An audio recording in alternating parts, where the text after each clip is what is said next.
Unjuk rasa atau penyampaian pendapat di depan umum hak konstitusional warga bukan suatu momok yang ditakuti.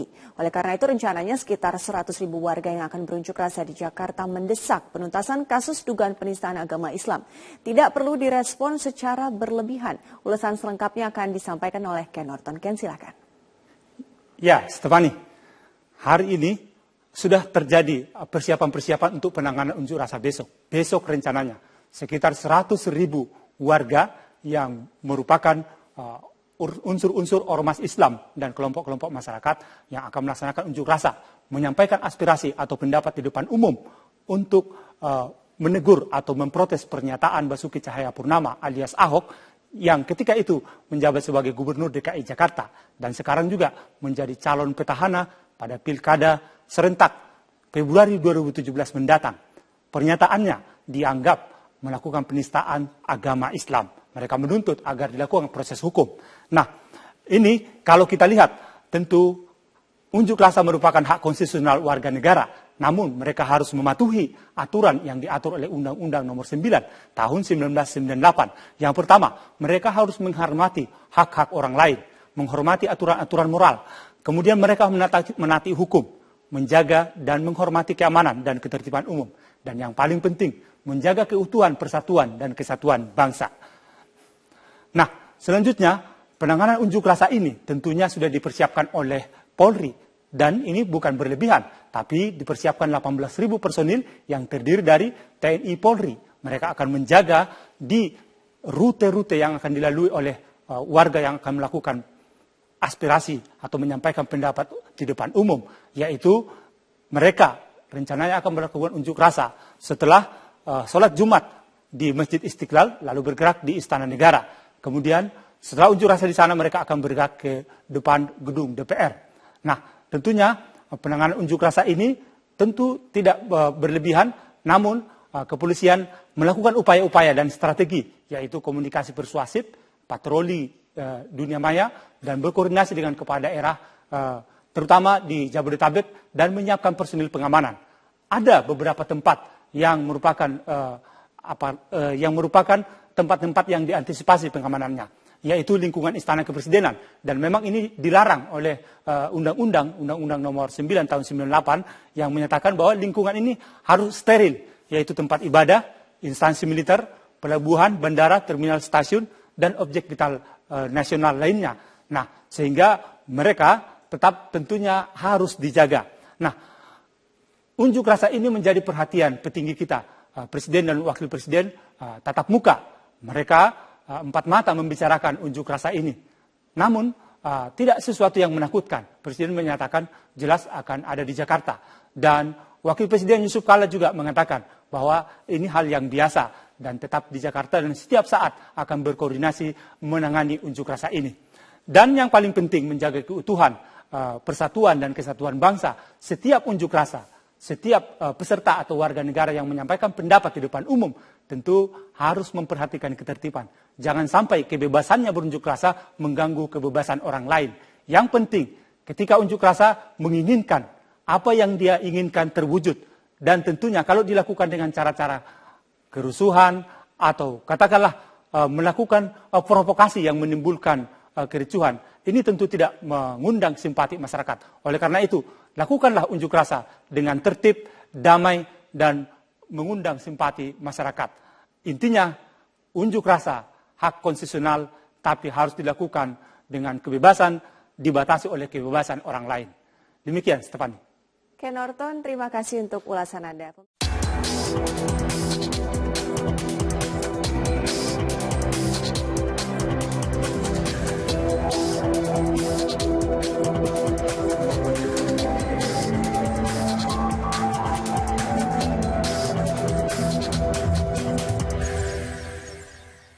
Pemirsa, sejumlah ormas Islam berencana menggelar unjuk rasa 4 November mendatang. Aksi ini sebagai bentuk tindak lanjut dari aksi sebelumnya terkait dugaan penistaan agama oleh Cagup DKI Jakarta Basuki Cahayapurnama. Presiden, sejumlah tokoh politik termasuk pimpinan ormas Islam yang hari ini bertemu Presiden di Istana Negara menginginkan agar demonstrasi berjalan baik dan kondusif. Aspirasi disampaikan dengan tegas tapi santun.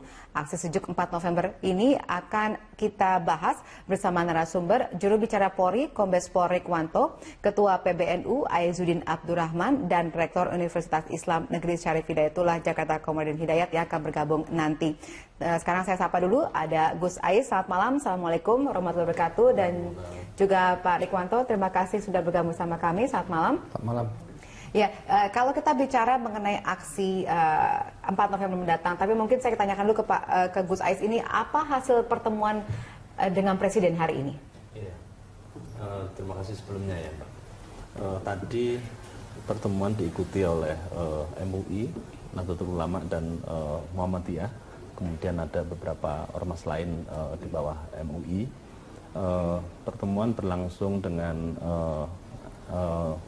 sangat akrab, terus kemudian hangat. Ada beberapa topik yang kita diskusikan, salah satunya memang membahas rencana aksi 4 November mendatang. Ada beberapa hal yang didiskusikan, antara lain Presiden dan tokoh-tokoh ormas ini berharap aksi apapun itu nanti 4 November berlangsung dengan damai, santun, terus kemudian juga membawa pesan moral yang positif. Jadi jangan sampai terjadi anarkisme, jangan sampai terjadi saling tuding dan lain sebagainya. Ada banyak hal gitu yang kita diskusikan. Selain tuntutan, kita mengingatkan kepada Presiden agar tuntutan proses hukum terkait apa yang terjadi beberapa waktu yang lalu di Kepulauan Seribu itu bisa diproses hukum secara proporsional dan dilakukan secara transparan, terbuka. Jadi publik juga tahu bahwa bagaimanapun juga apa yang telah terjadi itu merupakan kecelakaan dalam tanda kutip Pak Ahok ini gitu. Jadi kita mengingatkan bahwa publik juga harus tahu bahwa ini sesuatu hal yang sensitif gitu. Baik. Nah, apakah ada kekhawatiran yang diungkapkan oleh Presiden ketika berbincang mengenai hal ini? Kekhawatiran ini bagian dari, ada hikmahnya juga dari situasi ini. Kita jadi bersilaturahim, terus kemudian saling diskusi, ngobrol dan sebagainya gitu. Kalau bicara kekhawatiran dari forum tadi, sedikit banyak tidak terlalu disinggung, tetapi setidaknya ini menjadi tanggung jawab bersama. Jadi kekhawatiran banyak pihak sebagaimana ya kita ingin meredakan kekhawatiran itu justru gitu. Jangan sampai kemudian membuat gaduh dan sebagainya, menjadi simpang siur dan sebagainya. Kita kan nggak tahu apa nanti yang terjadi, tapi setidaknya kita sama-sama antisipasi gitu. Nanti mungkin Pak Polri juga bisa menyampaikan banyak hal yang terkait itu. Baik, Pak Rikwanto, kalau tadi disampaikan bahwa ada harapan bahwa ini bisa dijalankan demonstrasi dengan tertib gitu. Nah, dari pihak kepolisian sendiri apa yang sudah diantisipasi sejauh ini? Ya, kita kan melihatnya kompleks. Jadi bukan hanya penistaan agama, di sini ada juga pilkada, ada juga memang banyak pihak yang dalam tanda petik kurang suka sama Pak Ahok ya. Jadi bergabung, berkolaborasi sehingga muaranya di medsos.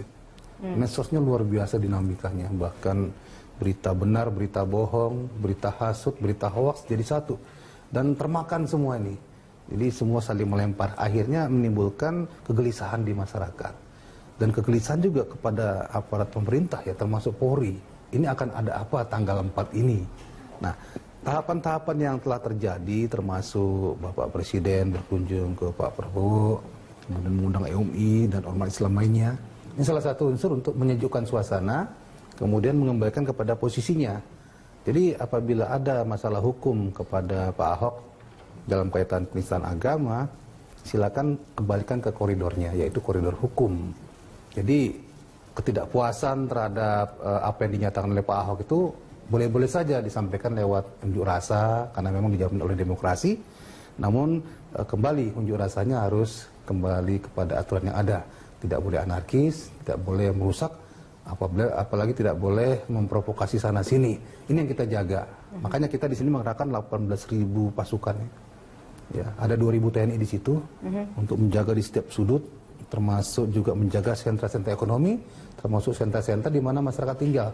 Masyarakat juga khawatir nih, jangan sampai mereka dengan pikirannya sendiri dan kita tidak bisa menenangkan, pemerintah tidak bisa menenangkan, mereka eksodus pelan-pelan. Ya, karena rumornya kan begitu. Nah ini jangan sampai terjadi. Tapi 1-2 hari ini sudah mulai tensinya menurun ya. Dari kita lihat dari pengamanan yang disiagakan oleh pihak kepolisian ini kan cukup besar. Berarti apakah memang diantisipasi bahwa demonstrasi ini juga akan besar? Besarnya pasukan kita 18.000 di dalamnya 2.000 TNI itu tidak ada apa-apanya dikaitkan dengan jumlah yang akan datang. Kalau klaimnya sampai 200.000 itu nggak ada apa-apanya. Untuk itu kita mengambil suatu kebijakan dari Pak Kapolri, Pak Kapolda Metro Jaya, tidak ada yang bawa senjata, ya, karena memang tidak bisa apa-apa juga. Jadi kita nanti sifatnya public service. Jadi polisi mengamankan dan melayani mereka supaya mereka tahu parkirnya di mana, jalannya lewat mana. Kalau ada yang terluka dalam arti kejepit atau pingsan, kepanasan, ada ambulansnya, ada tempat istirahatnya, termasuk MCK di situ. Jadi kita lebih cenderung kepada melayani masyarakat nanti pada waktu mereka melakukan demo. Oke, jadi intinya boleh mengajukan ataupun menyampaikan aspirasi, tetapi secara tertib. Ya, dan mereka sudah mengajukan tertulis ya. Oke, kita jeda dulu. Kami akan kembali saja jeda berikut ini, pemirsa, tetaplah bersama kami.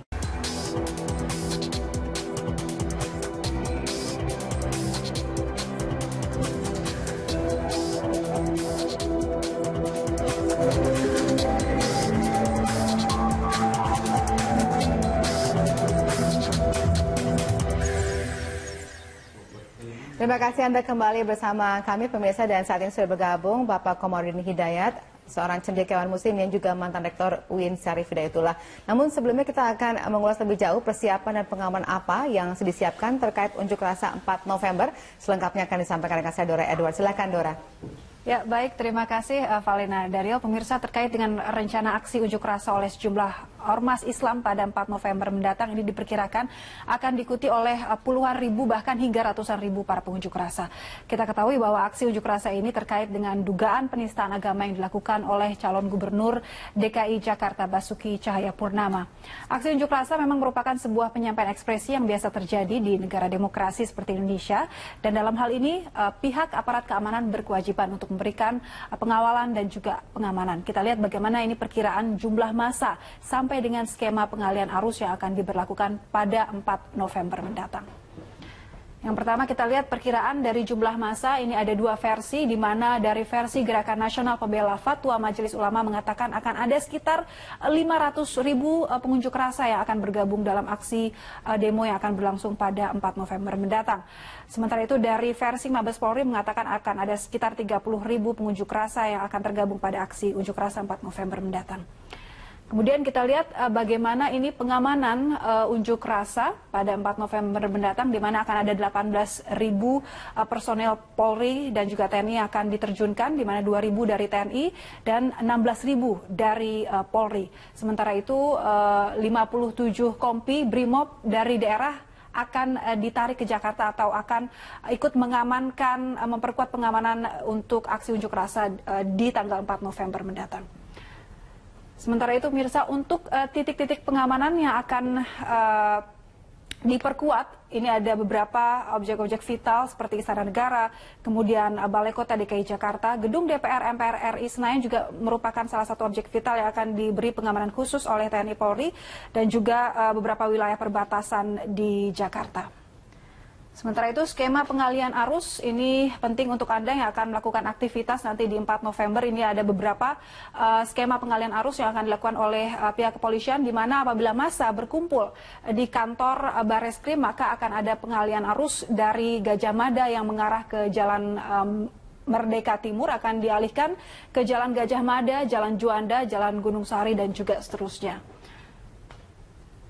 Kemudian ada pengalian arus juga apabila massa masih berkumpul di kantor Bareskrim, ada pengalian arus dari Senen dialihkan ke Cikini Raya, ke Jalan Diponegoro, Salemba Raya, dan juga seterusnya. Sementara itu untuk arus dari Budi Kemuliaan akan dialihkan ke Jalan Merdeka Barat atau ke Jalan Tamrin, dan juga seterusnya. Nah, apabila massa berkumpul di Balai Kota DKI, maka akan ada pengalihan arus di beberapa titik, ini seperti di Tugu Tani Ridwan Rais, kemudian arus lalu lintas dari Senin dialihkan juga ke Jalan Cikini Raya, Jalan Diponegoro, dan juga Jalan Salemba Raya, dan seterusnya. akan ada banyak sekali pengalihan arus apabila massa ini berkumpul di Balai Kota, pemirsa. Nah, ini juga akan diberlakukan pengalihan arus Jalan Gajah Mada, Jalan Juanda dan juga Jalan Pasar Baru.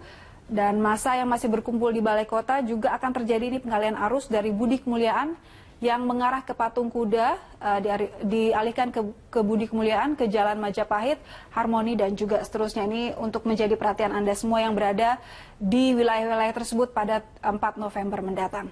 Nah, ini adalah pengalihan arus apabila massa berkumpul di depan istana, maka akan ada pengalihan arus dari Tugu Tani, Merdeka Selatan yang akan belok kiri ke Jalan MH Tamrin.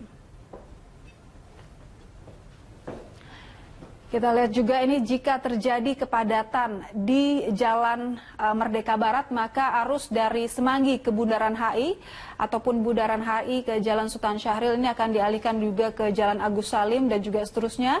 Dan apabila jika terjadi kepadatan di Jalan Protokol Sudirman Tamrin, maka Semanggi akan digunakan sebagai titik alih arus. Ya, Valina, demikian informasi yang dapat kami sampaikan terkait dengan rencana aksi unjuk rasa yang akan berlangsung pada 4 November mendatang. Kembali ke Anda. Baik, terima kasih Dora atas informasi yang Anda sampaikan. Ya, di studio sudah ada Pak Komarudin. Terima kasih sudah bergabung sama kami, Pak. Ya, nanti kita akan berbincang setelah jeda berikut ini untuk lebih jauh mengetahui mengenai demo yang akan dilaksanakan pada 4 November nanti. Kami harap Anda tetap bersama kami, pemirsa.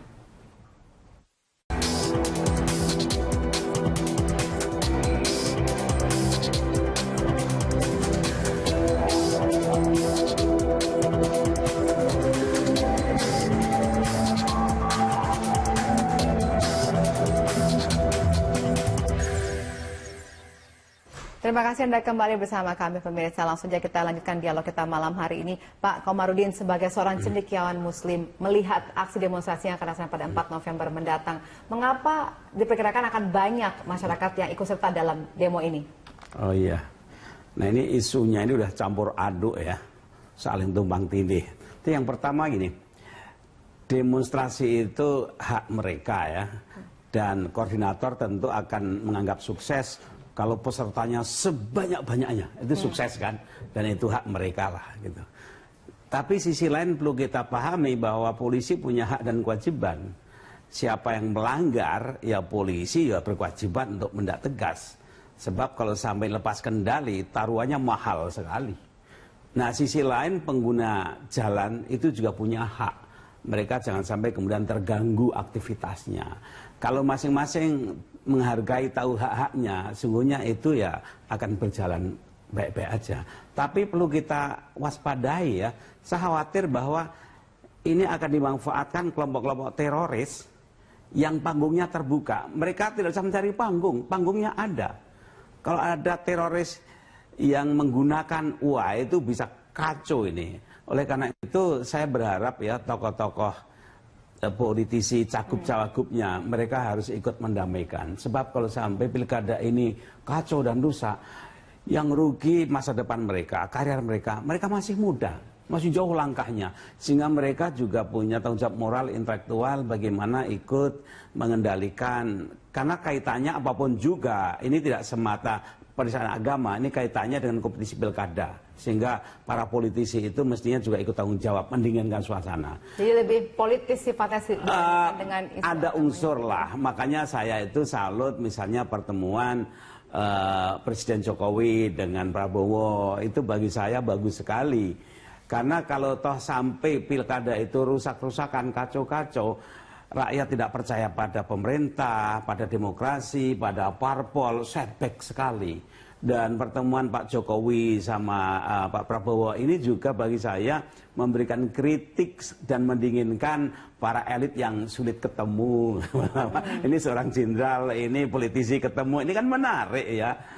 Nah, oleh karena itu bagi saya ini memang ada unsur persaingan pilkada, ada isu keagamaan, ada hukum, ada juga pihak-pihak yang memang ingin kacau, pasti ada satu dua. Dan kemudian polisi, ini berat sekali tugasnya. Polisi tentu tidak mau spekulasi, gitu. Sebab kalau sampai lepas, wah sekali lagi kerugiannya ya politis, ya moral, ke ekonomi, dan akan ada pihak-pihak yang tepuk tangan. Dan agama juga terkena getahnya loh, itu loh. Motornya itu gerakan agama seperti itu. Nah, ini nih banyak sekali dampaknya kalau sampai tidak terkendali dengan baik. Oke, Gus Ais, tadi kan dalam pertemuan disarankan untuk bisa membantu menenangkan massa supaya tensinya tidak tinggi. Nah, bagaimana itu akan dilaksanakan? Iya, jadi kita menyampaikan beberapa waktu yang lalu, kita terus diskusi di PBNU gitu, menyampaikan banyak pesan ke daerah-daerah, ke wilayah cabang dan sebagainya, untuk lebih mengintensifkan. Jadi siapapun yang terprovokasi melalui sosial media, undangan secara terbuka dan kemudian tidak jelas asbabul wurudnya ini dari siapa dan sebagainya, itu kita netralisir. Jadi banyak sekali pencatutan logo NU dan sebagainya kayak gitu, itu juga tadi seperti yang disampaikan juga meresahkan gitu. Dan ini kondisi-kondisi yang terus terang tidak hanya menimpa di NU tetapi juga di ormas-ormas yang lain. Tentu ini kita berharap para tokoh-tokoh agama dan para ulama bekerja keras juga, sebagaimana tadi yang disampaikan bahwa kondisi ini jangan sampai terjadi apapun itu, karena bagaimanapun juga demokrasi saat ini merupakan rahmat juga kalau kita sikapi dengan baik gitu loh. Oke, bisakah kita harapkan himbauan-himbauan seperti akan efektif untuk bisa menenangkan massa? Himbauan-himbauan itu bisa berlaku efektif, tidak bisa berdiri sendiri. Politisi juga harus begitu. Pak Ahok pun dia juga harus muhasabah, harus introspeksi bahwa apa yang dia lakukan itu lumayan mengganggu dan membuat banyak pihak, dalam hal ini sensitif keagamaan ini terusik gitu. Dan ini masalah mendasar menurut saya. Jadi juga politisi-politisi yang lain, khususnya Pak Ahok, juga harus mengendalikan cara komunikasi politiknya gitu. Dan kemudian juga tim-tim yang ada di sekelilingnya, siapapun calonnya, harus mengajarkan berpolitik secara damai. Oke. Dalam pertemuan tadi pada akhirnya dari MUI menyatakan bahwa salah satu tuntutan dalam demo ini adalah penuntasan kasus dugaan penistaan agama yang dilakukan oleh calon gubernur Basuki Cahayapurnama yang diduga melakukan penistaan agama. Nah, sejauh ini dari polisi bagaimana untuk penjelasannya sehingga akhirnya masyarakat tidak terus bertanya-tanya dan akhirnya melakukan aksi yang anarkistis begitu? Iya, tadi kembali ya, medsos itu kan macam-macam beritanya, termasuk polisi seolah-olah di situ belum berbuat apa-apa, menunggu perintah presiden, tidak mengambil inisiatif dan lain-lain. Saya sampaikan di sini, polisi penyidik dari Bareskrim sudah memeriksa 15 orang ya saksi, termasuk Pak Ahok sendiri sebagai terlapor. Ya.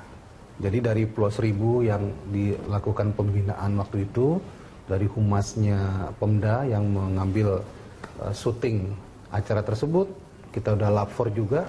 Kemudian dari saksi ahli pidana, agama, bahasa, kita sudah lakukan. Memang beberapa masih belum.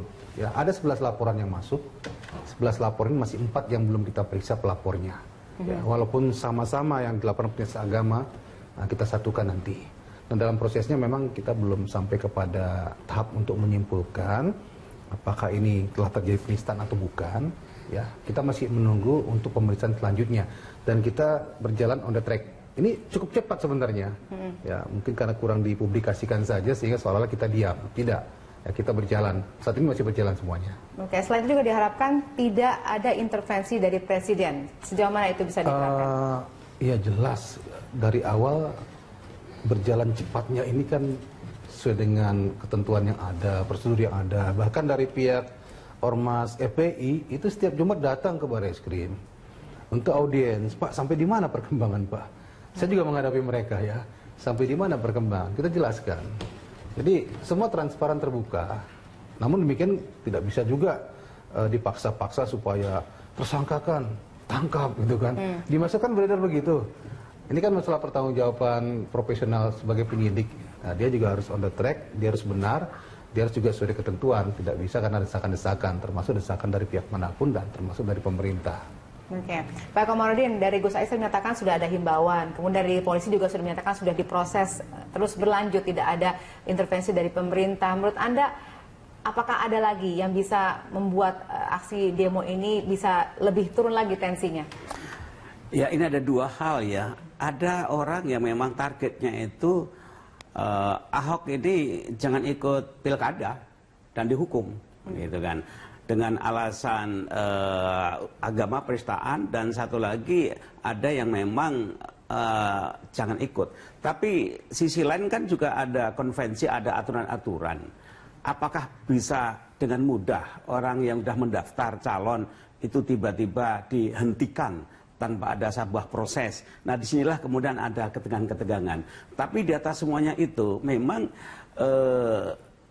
kesatuan bangsa, keselamatan ibu kota itu tidak boleh dipertaruhkan oleh gara-gara di sini memang Ahok agak main api ya, dia udah minta maaf. Tapi apakah permainan itu sudah sampai pada level penistaan dan ditersangkakan? Ini kan diproses. Nah, makanya bahwa Ahok kemudian dia sudah mengambil sikap, kemudian dia datang pada ulama, minta maaf dengan tulus, dengan jujur.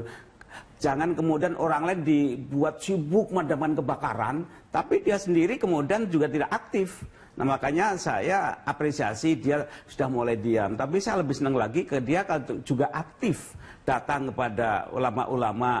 Lupakan soal hukum, pidana, benar salah. Tapi komunikasi, kemanusiaan, keagamaan. Dia datanglah dengan tulus. Saya yakin ulama-ulama juga akan lain, gitu. Jadi kalau kita bedakan masalah hukum dan masalah komunikasi sosial untuk mendinginkan itu. Ulama hemat saya juga sudah banyak dan kalangan NU, Muhammadiyah sudah. Tapi saya ingin Ahok sendiri yang sekarang ini kan seakan-akan figur lakon utamanya kan Ahok kan ini. Nah, saya ingin dia juga cobalah ambil sikap yang lebih proaktif gitu. Jangan orang lain dibuat ribut gitu kan. Nah, soal pidana hukum saya percayakan aja pada polisi. Oke, kita jeda dulu. Kami masih ada segmen lagi untuk membahas permasalahan ini. Kami harap Anda tetap bersama kami pemirsa.